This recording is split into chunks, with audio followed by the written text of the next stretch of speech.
बिस्मिल्लाहिर्रहमानिर्रहीम। अस्सलाम वालेकुम। कैसे हैं आप सब? उम्मीद है कि आप सब खैरियत से होंगे। तो आज हम अपनी इंग्लिश ग्रामर में प्रेजेंट परफेक्ट कंटिन्यूस टेंस के बारे में पढ़ेंगे, जो हमारा टेंस नंबर 4 है। ठीक है, तो अब हम अपनी वीडियो को स्टार्ट करते हैं और इस टेंस नंबर 4 को पढ़ना शुरू करते हैं। तो आज हमारा जो टॉपिक है इंग्लिश ग्रामर में वो है प्रेजेंट परफेक्ट कंटिन्यूस टेंस। ठीक है, जो हमारा टेंस नंबर 4 है।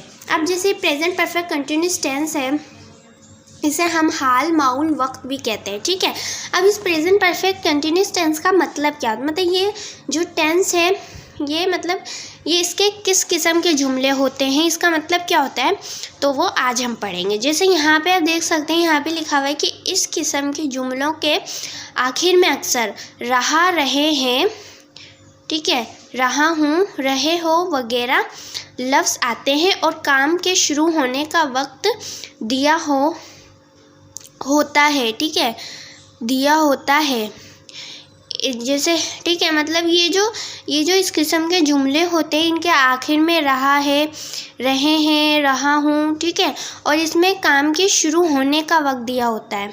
ठीक है, अब जिसे आगे लिखा है ही, शी, इट और वाहिद इसम के साथ हैज़ बीन, वही इसके हेल्पिंग वर्ब यूसेज हो जाएगी कि जैसे यहाँ पे हमारे पास जो ही, शी, इट है या फिर हमारे पास कोई भी वाहिद इसम है, उसके साथ हम हैज़ बीन लगाते हैं। ठीक है, और वर्ब की पहली फॉर्म लगाते हैं वो, और वर्ब की पहली फॉर्म के साथ क्या लिखते हैं, आईएनजी का इस्तेमाल कर लेते हैं। ठीक है, वर्ब की पहली फॉर्म के साथ हम आईएनजी का इस्तेमाल करते हैं। और यू दे और जो जमा फाल होता है उसके साथ क्या लगाते हैं, हैव बीन लगाते हैं और का इस्तेमाल करते हैं। ठीक है, अब जैसे यहाँ पे हमारे पास एक लिखा हुआ है सिंस। इस जुमले में मतलब इन जो टेंस होते हैं इस ज़माने में हम सिंस और फॉर का इस्तेमाल करते हैं। ठीक है, तो सिंस का इस्तेमाल होता है कि मोइन वक्त के लिए हम सिंस का इस्तेमाल करते हैं और गैर मोइन वक्त के लिए हम फॉर का इस्तेमाल होता है। ठीक है, अब ये मोइन वक्त और गैर मोइन वक्त क्या होता है, जैसे यहाँ पे एक डेफिनेशन भी लिखी है कि since is use for point of time,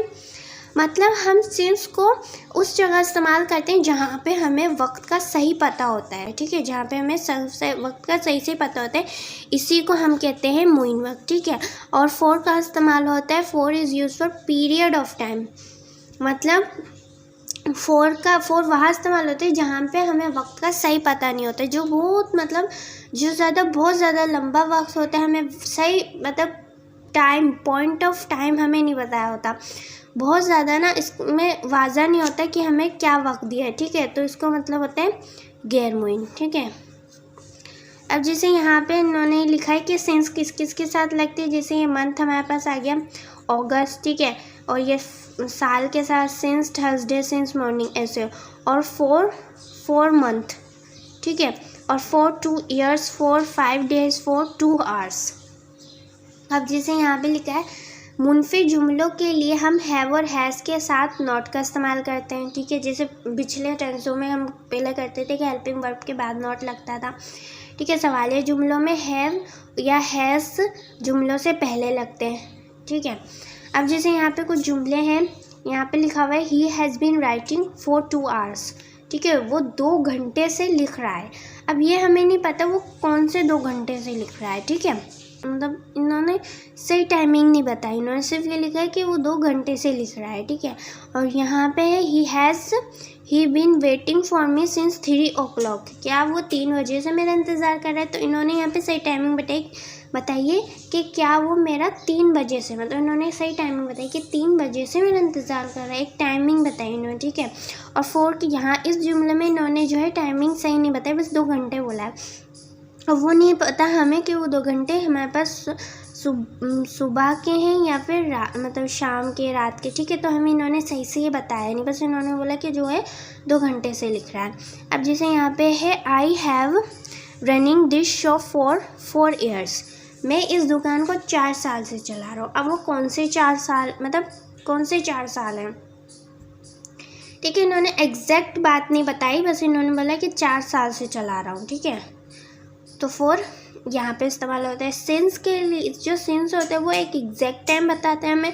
ठीक है, और जो 4 होता है उसमें एग्जैक्ट टाइम नहीं होता, उसमें बहुत ज़्यादा लंबा वक्त होता है, वो सही से वक्त नहीं उसमें बताया जाता। ठीक है,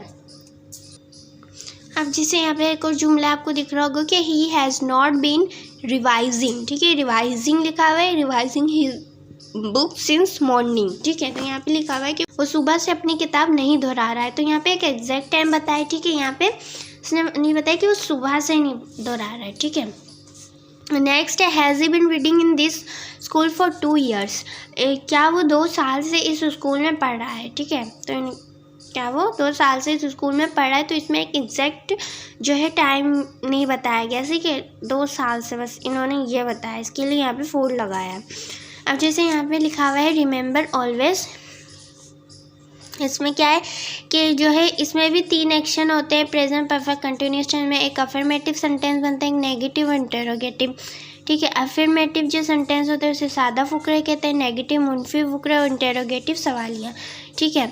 अब जैसे यहाँ पे जो अफर्मेटिव में I we you they have been writing a letter since morning, मतलब हम जो है इस जुमले में ये जो हमारे पास अफर्मेटिव सेंटेंसेस होते हैं इसमें जैसे यहाँ पे आई वी यू दे, ठीक है, हमारे पास जो हमारे पास जो प्लूरल होते हैं उसके साथ हम हैव बीन लगाते हैं, ठीक है। जो मतलब सिंगुलर होते हैं उनके साथ हम हैज़ बीन लगाते हैं, ठीक है। ये हमारे पास प्लूरल है और आई वी दे, तो यहाँ पे हैव बीन लग गया और फिर writing a letter since morning, मतलब वो सुबह से खत लिख रहा है, ठीक है। और यहाँ पे ही शी इट हैज़, यहाँ पे लिखा हुआ है he she it has been writing a letter since morning, मतलब इन्होंने सिंगुलर का भी लिखा हुआ है, ठीक है। यहाँ पे इन्होंने सिंगुलर का भी लिखा हुआ है कि जो सिंगुलर जो सब्जेक्ट होते हैं ही शी इट या फिर कोई सिंगुलर सब्जेक्ट होते हैं उनके साथ हम हैज़ बीन लगाते कि वो सुबह से ख़त लिख रहा है, ठीक है। और यहाँ पे मैं सुबह से ख़त लिख रहा हूँ कि हम सुबह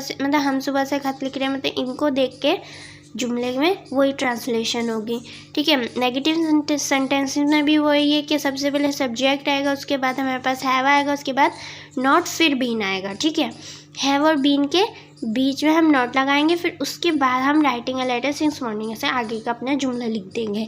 तो ये नेगेटिव सेंटेंसेस का था।